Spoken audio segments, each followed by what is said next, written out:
ನಾನು ಸಾಯಿಗೋಲ್ಡ್ ಪ್ಯಾಲೇಸ್ಗೆ ಹೋದೆ. ನಾನು ಏನೇನು ತೊಗೊಂಡೆ ಅಂತ ನೋಡೋಣ. ಆದರೆ ಏನೇನು ತೊಗೊಂಡೆ ಅಂತ, ಅದು 2026ರಲ್ಲಿ ಹೇಳೋಕ್ಕೆ ಎಷ್ಟು ಚೆನ್ನಾಗಿದೆಯಲ್ಲ. ಹೇಳೋಕ್ಕೆ ಮಾತ್ರ ಚೆನ್ನಾಗಿದೆ, ಆದರೆ ತೊಗೊಳಕ್ಕಂತೂ ಆಗೋದೇ ಇಲ್ಲ. ಯಾಕೆ ಹೇಳಿ, ಅಷ್ಟು ರೇಟ್ ಜಾಸ್ತಿ ಆಗಿದೆ. ಅದೇ ಇದು 99ನಲ್ಲಿ 2000ನಲ್ಲಿ 2000 ಇಸ್ವಿ, ಅಂದರೆ 2000 ಅಂದರೆ ಗೋಲ್ಡ್ ರೇಟ್ ಅಲ್ಲ, 2000 ಇಸ್ವಿ ಆ ಥರ ಟೈಮಲ್ಲಾದರೆ ಏನೇನು ತೊಗೊಂಡ್ವಿ ಅಂತ ಹೇಳಿದ್ರೆ ಒಂಥರ ಚೆನ್ನಾಗಿರುತ್ತೆ. ಇವಾಗೆಲ್ಲ ಹೇಳೋದಕ್ಕೆ ಆಗಲ್ಲ. ಇವಾಗ ಏನಿದ್ರು ಚಿಕ್ಕದಾಗಿ ಏನಾದರೂ ತೊಗೊಂಡ್ವಾ ಅಷ್ಟೇ, ಅದಕ್ಕೆ ನಾವು ದೊಡ್ಡದಾಗಿ ಬಿಲ್ಡಪ್ ಕೊಡಬೇಕಾಗತ್ತೆ. ಇವು ನಾನು ಗೋಲ್ಡ್ ತೊಗೊಂಡೆ ಅಂತ, ಯಾಕೆಂದರೆ ಅಷ್ಟೊಂದು ರೇಟ್ ಜಾಸ್ತಿ ಆಗಿಬಿಟ್ಟಿದೆ. ಅಂಗಡಿನಲ್ಲಿ ಮಾತ್ರ ದೊಡ್ಡ ದೊಡ್ಡ ಸರ ನಕ್ಲೆಸ್ಸುಗಳು ಎಲ್ಲ ಹಾಕಿರ್ತಾರೆ. ಅಂದರೆ ಅವ್ರು ಯಾವಾಗಲೂ ಕಡಿಮೆ ಇರೋಕ್ಕೆ ತೊಗೊಂಬಂದು ಹಾಕಿರ್ತಾರೆ. ಕೆಲವ್ರು ತೊಗೊಂಡಿರ್ತಾರೆ, ಕೆಲವ್ರು ತೊಗೊಂಡಿರಲ್ಲ. ನಮ್ಮಂಥವರೆಲ್ಲ ಟ್ಯೂಬ್ಲೆಟ್ ನಿಧಾನ ತೊಗೊಳ್ಳೋದು. ಅದಕ್ಕೆ ಒಂದು ಚಿಕ್ಕದು ರಿಂಗ್ ತೊಗೊಳಕ್ಕೆ ಹೋಗಿದ್ವಿ. ಚಿಕ್ಕದು ಅಂದರೆ ಅಲ್ಲಿ ಚೀಟಿ ಹಾಕ್ತಾರಲ್ಲ, ಅದು ಚೀಟಿ ಹಾಕಿ ಚೀಟಿ ಸ್ಟಾಪ್ ಮಾಡಿ ಬೇಡ ಅಂತ ಅಂದಾಗ ಅವರು ಸರಿ ಅಷ್ಟು ಅಮೌಂಟಲ್ಲೇ ಏನಾದರೂ ಒಂದು ತೊಗೊಳ್ಳೋಣ ಅಂತ ಹೇಳಿಬಿಟ್ಟು ಅಲ್ಲೋಗಿ ಕೇಳೋಕ್ಕೆ ಹೋದ್ವಿ. ಅವರು ಅಷ್ಟರಲ್ಲೇ ಏನು ತೊಗೊಳ್ಬೇಕು ಅಂತ ಏನಿಲ್ಲ, ನಾವು ಹೆಚ್ಚಿಗೆ ದುಡ್ಡು ಕೊಟ್ಟು ಬೇರೆ ಏನಾದ್ರು ತೊಗೊಳ್ಬೋದು. ಆದರೆ ನಮ್ಮ ಹತ್ರ ಅಷ್ಟು ದುಡ್ಡು ಇರಲಿಲ್ಲ. ಸದ್ಯ ಇವಾಗ ಗೋಲ್ಡ್ ರೇಟ್ ಹೆಚ್ಚಿಗೆ ಆಗ್ತಾ ಇರೋದಕ್ಕೆ ಏನಾದರೂ ಒಂದು ಚಿಕ್ಕದು, ಅಂದರೆ ಇದೆಲ್ಲ ಬರೋದು ಚಿಕ್ಕ ವಾಲೆನೇ, ಇದು ಮೂಗ್ಬೊಟ್ಟು ಸೈಡ್ ರಿಂಗ್ ವಾಲೆಗಳು ಆ ಥರ ಬರೋದು. ಇದರಲ್ಲಿ ಒಂದು ಪುಟ್ಟ ಜುಮ್ಕಿ ಇತ್ತು, ತುಂಬ ಚೆನ್ನಾಗಿತ್ತು ಅದು ಪುಟ್ಟ ಪುಟ್ಟ ಜುಮ್ಕಿ.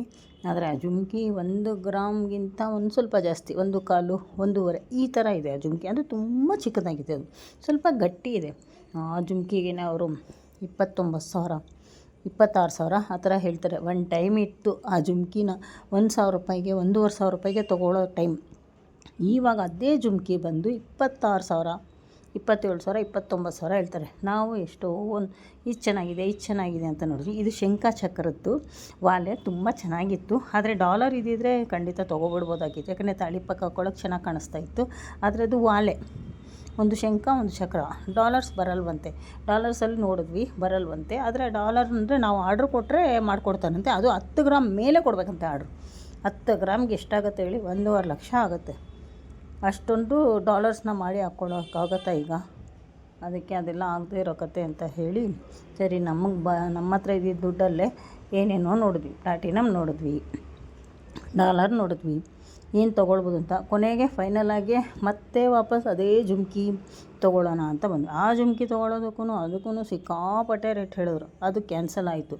ಲಾಸ್ಟಿಗೆ ಫೈನಲಾಗಿ ಸೈಡ್ ರಿಂಗ್ ತೊಗೊಳ್ಳೋಣ ಅಂತ ಹೇಳಿ ಆ ರಿಂಗಿಗೆ ಒಂದು ಹೇಳಿದ್ವಿ. ಅದು ಎಷ್ಟು ನಮಗೆ ಬೇಕಾಗಿತ್ತು, 1 ಗ್ರಾಮಲ್ಲೇ ಬೇಕಾಗಿತ್ತು. ನಾವು ಒಂದು 2-3 ನೋಡಿದ್ವಿ. ಒಂದು ತುಂಬ ಚಿಕ್ಕದಾಗಿತ್ತು, ಅದರಲ್ಲಿ ಡಿಸೈನ್ಸ್ ತುಂಬ ಚೆನ್ನಾಗಿದೆ.